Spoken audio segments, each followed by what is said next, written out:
दिल तो यही चाहता था कि ये चिट्ठी आप तक पहुंचे। पूजा, चलो बाहर चलो और हल्दी की रस्म शुरू करो। तुम्हारी सास ने अभी तक हल्दी भी नहीं देखी। नरेन बाबू, पूजा नरेन से प्यार करती है। तुम अपने मॉम इन लॉ को इस छोटे से गिफ्ट के लिए मना नहीं कर सकते। ठीक है आंटी। सुरभि की दादी का बहुत मन था कि न्यूयॉर्क में एक रिसेप्शन। कल जो हमारे लोग मंडप सजाने के बहाने आएंगे वो नरेन को उसके कमरे के बाहर ही किडनैप कर लेंगे। किसी न किसी को तो बेचारी सुरभि का हाथ थामना ही पड़ेगा और तब काम आएगा तुम्हारा बेटा मयंक। अच्छा चलिए, अब हमें निकलना चाहिए। अपने दोस्त को मिले बिना चली जाओगी? भला एक ऐसी दोस्ती, एक आखिरी बार अपनी दोस्ती निभा लो। इतने दिन मैंने आपको बहुत परेशान किया, पर क्या आखिरी कुछ पलों के लिए हम सारे झगड़े भूल नहीं सकते? क्या सच में हमारी आखिरी मुलाकात? उस दिन सुरभि में मुझे तुम दिखी, पर ऐसा मेरे साथ फिर कभी नहीं होगा।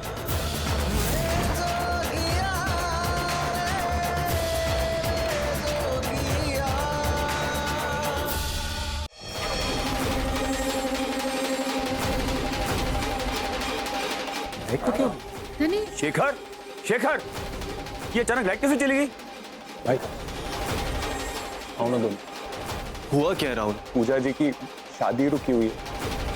आनंद अभी तक मंडप तक पहुंचा ही नहीं। आनंद की मॉम को तो आप जानते, पूरा तमाशा खड़ा कर रखा है वहां पर। नरेन कहाँ जा रहे हो? नरेन, नरेन रुको!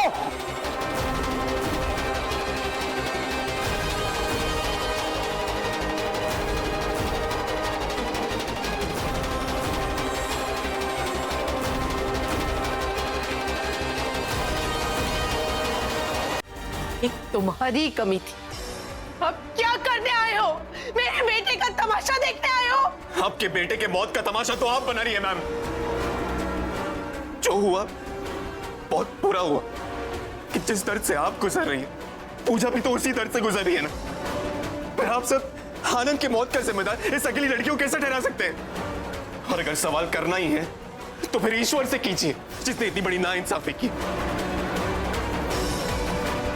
एक मां के साथ, दो परिवारों के साथ, एक होने वाली दुल्हन के साथ। खुद ग्रहण हो, उस पर कोई ग्रहण कैसे लग सकता है? आप लोग खड़े क्या है? मंडप का सारा शुभ सामान हटा दीजिए। इस लड़की की जिंदगी भर शादी नहीं होनी चाहिए। बैठी रही अपने मामा के यहाँ, और अगर इन्हें भी अपनी भांजी बोझ लगती है तो बिठा दीजिए इसे किसी कोठे पर।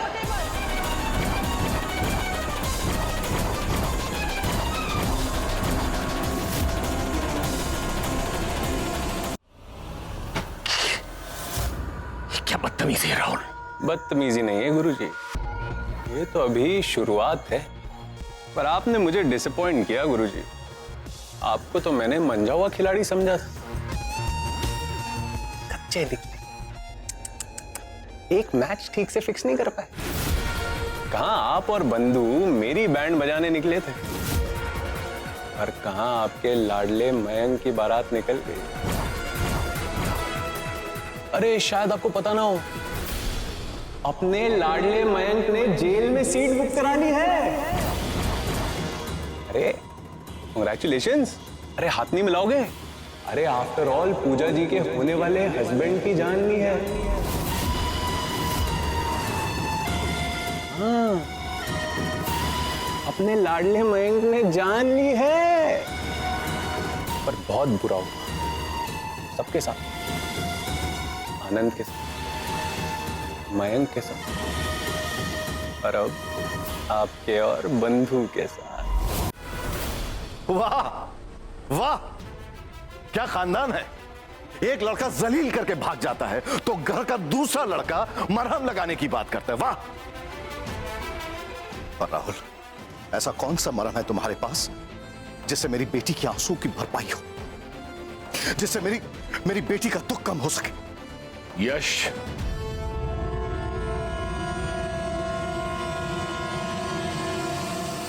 मेरे पास तुम्हारे सारे सवालों के जवाब है, लेकिन अगर तुम ठंडे दिमाग से सुनना चाहो तो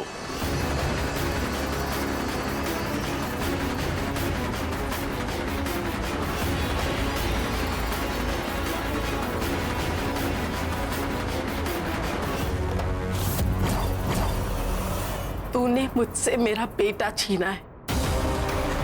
तुझे जिंदगी भर कभी परिवार का सुख नसीब नहीं होगा, न बहू का न पत्नी का, कभी भी कोई सुख नसीब नहीं होगा।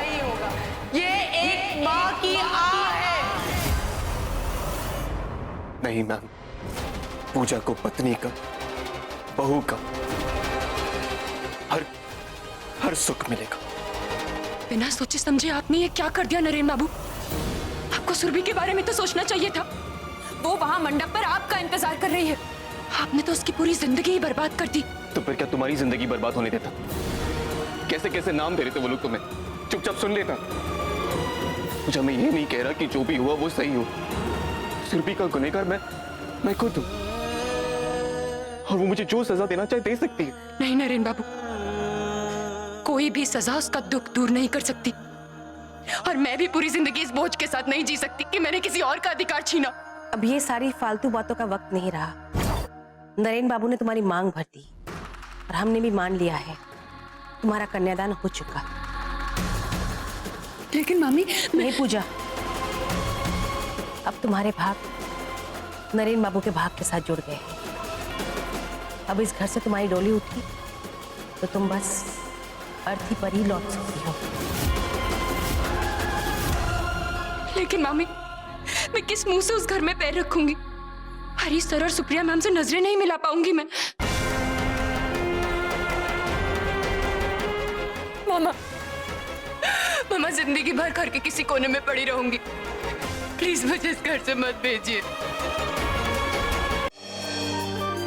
नीलू, घर की बड़ी बहू इंतजार कर रही है, पूजा का भी गृह प्रवेश करो। ऐसे चाल चलन वाली लड़की के पैर हमारे बाबूजी के घर पड़े, ये मैं कभी बर्दाश्त नहीं करूं। मैं इसका गृह प्रवेश नहीं करूं। एग्जैक्टली राहुल, इस कलश को यहाँ से उठा।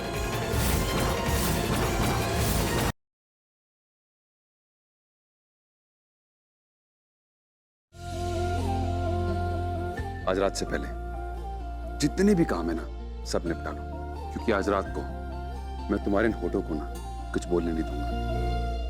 अगर सुबह तक मुझसे और भी ज्यादा प्यार ना हो गया ना, तो मेरा नाम शौर्य खन्ना है।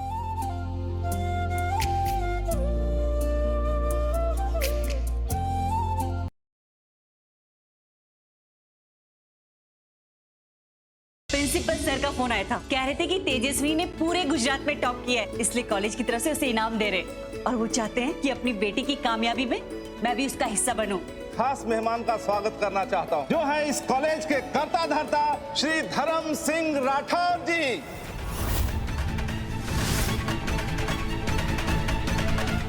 नमस्ते भाई।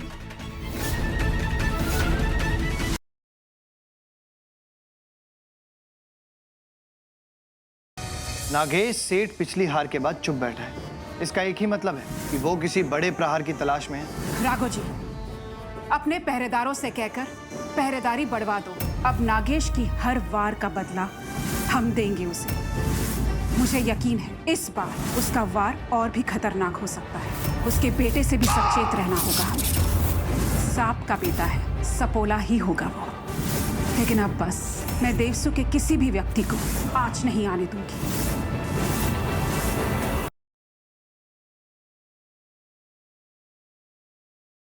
मैं सिर्फ मेरी मामा की वजह से तुमसे शादी कर रही थी, और तुम ये प्लान कर रहे थे कि शादी के बाद मैं अपना रिश्ता तोड़ दूं अपनी मामा के साथ। तो तुम सबसे बड़े इडियट हो, और मैं किसी इडियट के साथ शादी नहीं कर सकती। I am done with you.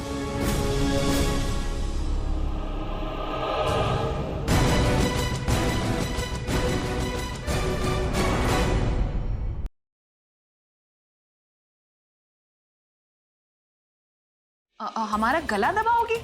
कैसे बात ही कर रही हो तुम मुन्नी? तुम भूल रही हो कि अगर गलती से तुम हमारा गला दबाओगी तो सोचो जब हम तुम्हारे छुटके का गला दबाएंगे तो तुम कब मारोगी उसको? तुम जिंदा रहोगी तब उसको मारोगी ना? तुम्हारा गला काट देंगे। बोलो, जोर से काटेगी, धीरे से बोलो।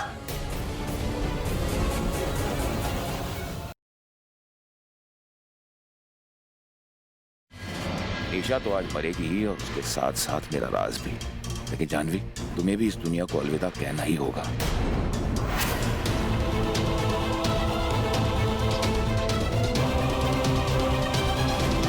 मनीष चाचा